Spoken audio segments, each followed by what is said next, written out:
जय श्री राम।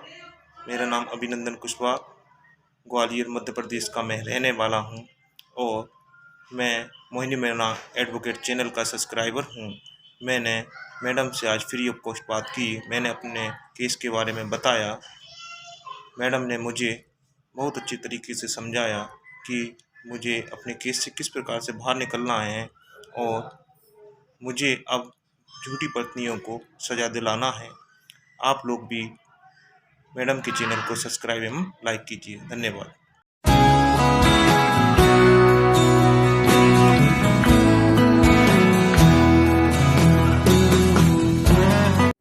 जैसा कि आप सभी को पता ही है कि मेरे वकालत के 25 साल पूरे होने की खुशी में आप सभी के साथ मैं एक सिल्वर जुबली सीरीज बना रही हूं, जिसमें मैं अपने बहुत सारे सब्सक्राइबर्स के सवालों का जवाब दे चुकी हूं। आज मैं अपने लकी विनर नंबर 6 जो कि ग्वालियर में रहते हैं, उनके सवाल का जवाब इस वीडियो के माध्यम से देना चाहूंगी। मैं एडवोकेट मोहिनी मोना आप सभी का पुनः स्वागत करती हूं और आप सभी देख रहे हैं अपना पसंदीदा चैनल मोहिनी मोना एडवोकेट। अगर आपने मेरे इस चैनल को अभी तक सब्सक्राइब ना किया हो या आप मेरे इस चैनल के लिए नए हैं तो इसको जल्दी से जल्दी सब्सक्राइब कर दीजिएगा, ताकि आपको इसी तरह के लीगल इंफॉर्मेटिव वीडियोस की नोटिफिकेशन सबसे पहले मिल सके।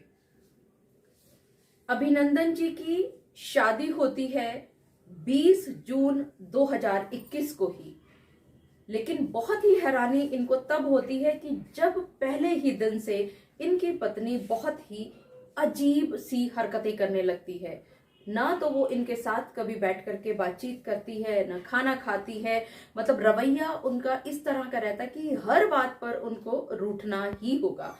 और बहुत ही हैरानी से उन्होंने दूसरे ही दिन अपने पति से मोबाइल की डिमांड करनी शुरू कर दी। इसके पति ने कहा, यानी हमारे जो सब्सक्राइबर साहब हैं अभिनंदन जी ने कहा कि अभी वो इस हालत में नहीं है कि एकदम से उनको एक नया मोबाइल खरीद करके दे सके, क्योंकि अभी अभी शादी हुई है तो बहुत सारा खर्चा घर परिवार में हो चुका है। तो उनको कहा गया कि कुछ दिन वो इंतजार करे, लेकिन वो कहाँ मानने वाली थी। उन्होंने तो रूठना शुरू कर दिया, खाना ना खाने का नाटक करना शुरू कर दिया। खैर किसी तरह से वो थोड़ी सी नॉर्मल हुई, उनको एक मोबाइल भी दिलवाया गया। लेकिन मोबाइल आने के बाद उसका रवैया फिर दोबारा से अचानक से बिल्कुल चेंज हो गया। वो हर समय सिर्फ और सिर्फ मोबाइल पर ही लगा रहती थी। उनको इस बात का ध्यान नहीं रहता था कि घर में कौन आ रहा है, कौन जा रहा है, घर में किस समय किसको किस चीज की जरूरत है, कब खाना बनना है, कब खाना परोसना है, इत्यादि जो रोजमर्रा की जो चीजें थी उनसे भी इनकी पत्नी ने अपने आप को पीछे कर लिया। उसके बाद एक दिन अचानक से वो अपने मायके में जाकर के बैठ गई। हमारे सब्सक्राइबर साहब जब कभी भी इनको फोन किया करते थे, वो हमेशा फोन बिजी रहा करता था। अक्सर ये जब उनसे बात करने की कोशिश करते थे तो उनका फोन ऑनलाइन हुआ करता था। लेकिन किसी तरह से समझा बुझा करके ये 15 दिन में अपनी पत्नी को वापस ले आते हैं अपने घर में। लेकिन आने के बाद भी इनका रवैया नहीं बदलता, वो उसी तरह से और खराब रवैये में रहने लगती हैं और हमारे सब्सक्राइबर महोदय डिप्रेशन में आ जाते हैं। उनको किसी तरह से ये बात मालूमात पड़ती है कि इनकी पत्नी, जो कि इनसे लीगली वेडिड थी, लेकिन वो किसी और के साथ फोन पर लंबी लंबी बातचीत किया कर रही है। हमारे सब्सक्राइबर ने अपनी पत्नी के पिता को भी बताया और जब इनके ससुर साहब ने अपनी बेटी यानी इनकी पत्नी को इस बारे में बताया कि इस तरह की जो गलतियां हैं वो अपने ससुराल में कर रही हैं, इस बात पर इनकी जो वाइफ है यानी हमारे सब्सक्राइबर महोदय की जो वाइफ है अभिनंदन जी की, उन्होंने उल्टा सीधा बोलना शुरू कर दिया। यहाँ पर हमारे सब्सक्राइबर महोदय के पास और कोई चारा नहीं था। उन्होंने थाने में कंप्लेंट की और इस चीज के बारे में बताया, क्योंकि जो ये पत्नी थी अब इन्होंने फोन पर इनको सिर्फ उल्टा सीधा ही नहीं कहना शुरू किया था, बल्कि अब वो धमकियां दे रही थी कि इस पति को यानी कि हमारे सब्सक्राइबर को वो जेल की चक्की पिसवा करके रहेंगी, वो इसको झूठे सच्चे केसों में जरूर फंसाएंगी अगर हमारे सब्सक्राइबर ने उनकी बात को नहीं माना। खैर ये सारी चीजें हो रही थी, ड्रामा अचानक से चल ही रहा था कि इनकी पत्नी ने इनके ऊपर CAW सेल में एक कंप्लेंट भी लगा दी और यहाँ पर जब CAW सेल में जब कंप्लेंट चल रही थी, जब इनकी काउंसलिंग हो रही थी, तो और जब यहाँ पर आपस में दोनों पक्षों को बिठा करके, दोनों परिवारों को बिठा करके जो बातचीत करवाई जाती है, उसके अंदर उन्होंने ये चीज को माना कि हाँ, वो झूठ बोल करके उन्होंने CAW सेल में कंप्लेंट की थी, क्योंकि झूठ जो था इनका थाने में पकड़ा जा चुका था। बहुत सारी चीजें निकल करके आ गई थी, जिसकी वजह से इन्होंने लिखित में एक राजीनामा अपने पति के साथ किया, और साथ ही साथ उन्होंने ये भी कहा कि अब वो इस तरह की हरकतें नहीं करेंगी।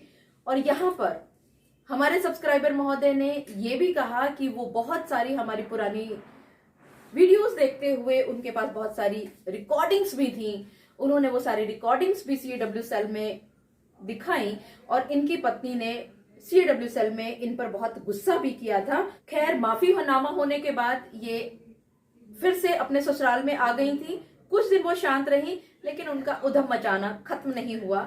थोड़े ही दिनों में उन्होंने बर्थडे का बहाना बताया कि उनके मायके में किसी का बर्थडे है, और उसके बाद वो वहां से वापस नहीं आई। हमारे सब्सक्राइबर बहुत बार उनसे फोन कर रहे हैं, लेकिन वो अपना न आने का उल जलूल कारण आज तक बताती आ रही थी, और साथ ही साथ उन्होंने फोन को ब्लॉक भी कर दिया। यहाँ हमारे सब्सक्राइबर उनसे मिलने के लिए जब जाते हैं ससुराल में अपने, तो वहां पर इनकी ये पत्नी इन पर उल्टे आरोप लगाती है। लेकिन एक जो खुशी की बात है कि यहाँ, क्योंकि हमारे सब्सक्राइबर महोदय सच्चे थे, उनके पास सारी चीजों के सबूत थे, उनके पास रिकॉर्डिंग्स थी, तो जो इनकी पत्नी है, इनके पिताजी भी और इनके चाचा भी, ये दोनों ही अपनी बेटी के खिलाफ बोल रहे हैं, उनके अगेंस्ट बोल रहे हैं, और ये बात कह रहे हैं कि हमारे सब्सक्राइबर की जो पत्नी है वो झूठा केस लगा रही हैं, उनके सारे आरोप गलत हैं, कोई पैसा उन्होंने, यानी कि हमारे सब्सक्राइबर ने नहीं मांगा, ना तो अपनी पत्नी से, ना अपने ससुराल से। और ये बात इनके ससुर साहब ने एक स्टैम्प पेपर पर लिख दी है, लेकिन उसके भी बावजूद इनकी जो पत्नी है वो बदनामी करने के, लांछन लगाने के, धमकी देने के किसी भी मौके को वो चूक नहीं रही है।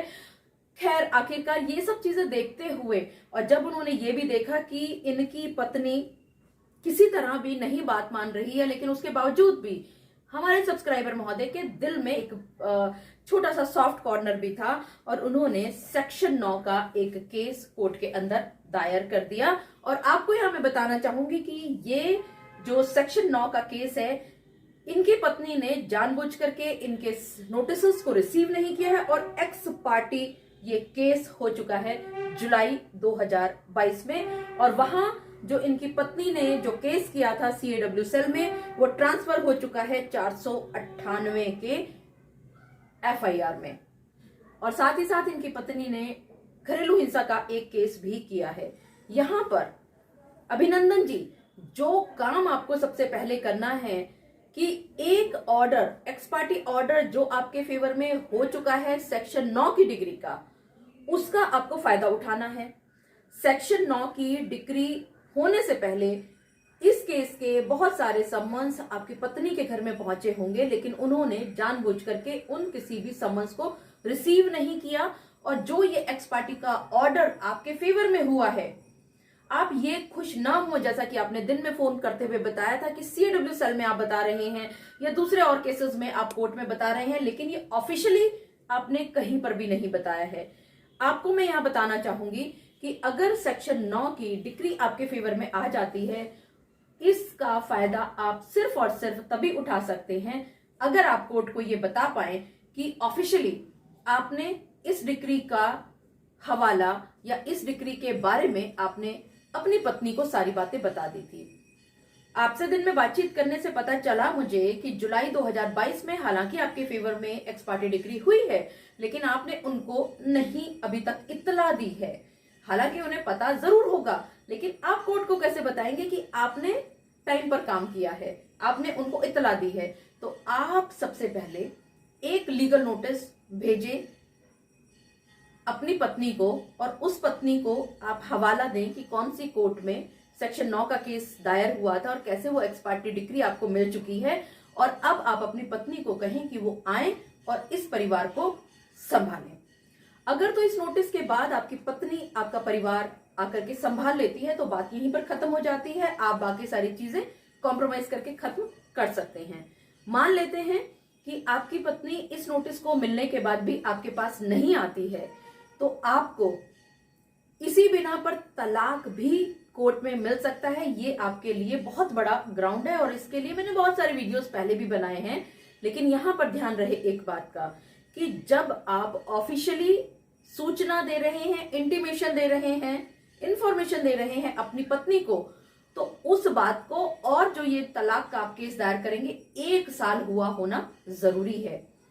चूंकि आपके केस में जुलाई 2022 में एक्सपायरी डिक्री हो चुकी थी, आप उसको जुलाई 2023 तक इंतजार करके आप अगस्त में फाइल कर सकते थे, जुलाई अगस्त में, लेकिन आप अपने 4 महीने खराब कर चुके हैं। जुलाई के बाद अगस्त, सितंबर, अक्टूबर, नवंबर, आप 4 महीने खराब कर चुके हैं। तो आप ये मान के चलिए और प्लस में एड ऑन हो जाएंगे 4 महीने। अगर अभी नवंबर 2022 चल रहा है तो नवंबर 2023 के बाद ही आप इस बिना पर तलाक कोर्ट में दायर कर पाएंगे।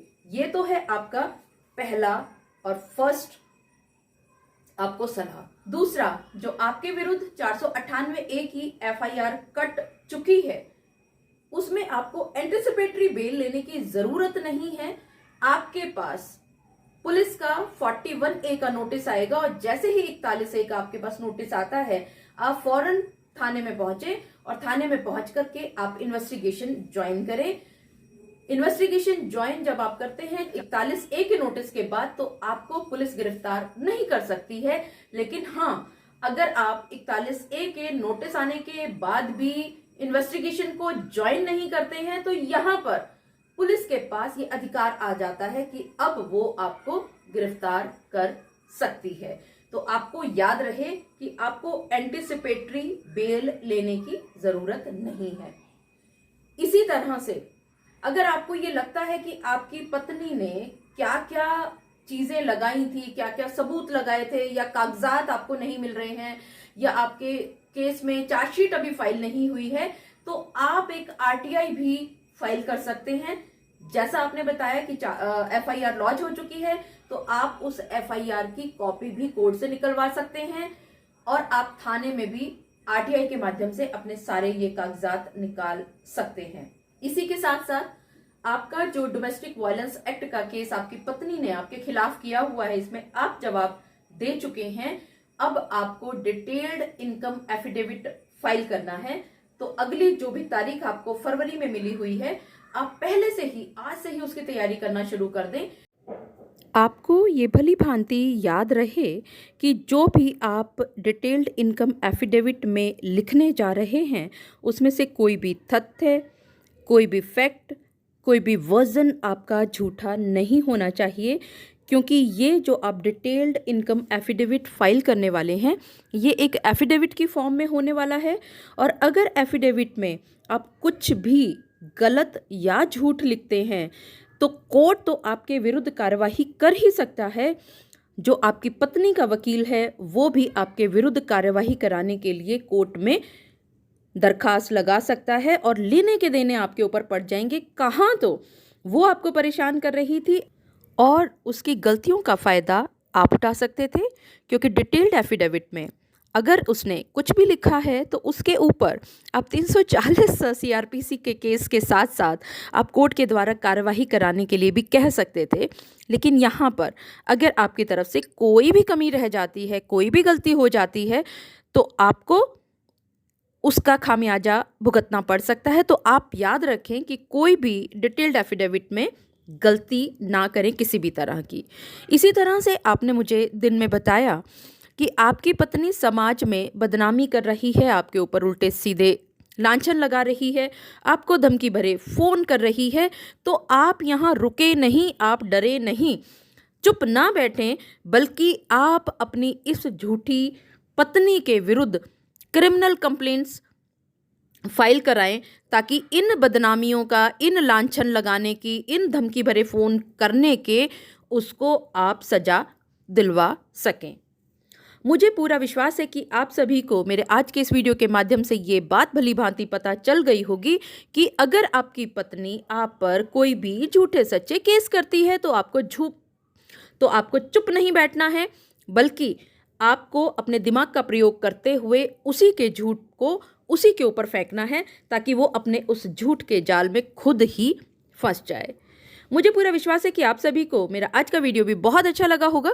अगर आपको मेरा आज का वीडियो भी अच्छा लगा तो इसको लाइक, शेयर और कमेंट करना ना भूलिएगा। और हाँ, अगर आप मेरे इस चैनल के लिए नए हैं तो इसको जल्दी से जल्दी सब्सक्राइब कर दीजिएगा, ताकि आपको इसी तरह के लीगल इन्फॉर्मेटिव वीडियोज़ की नोटिफिकेशन सबसे पहले मिल सके। अपना और अपने परिवार का बहुत अच्छी तरह से ध्यान रखिएगा। Thank you, take care, bye bye.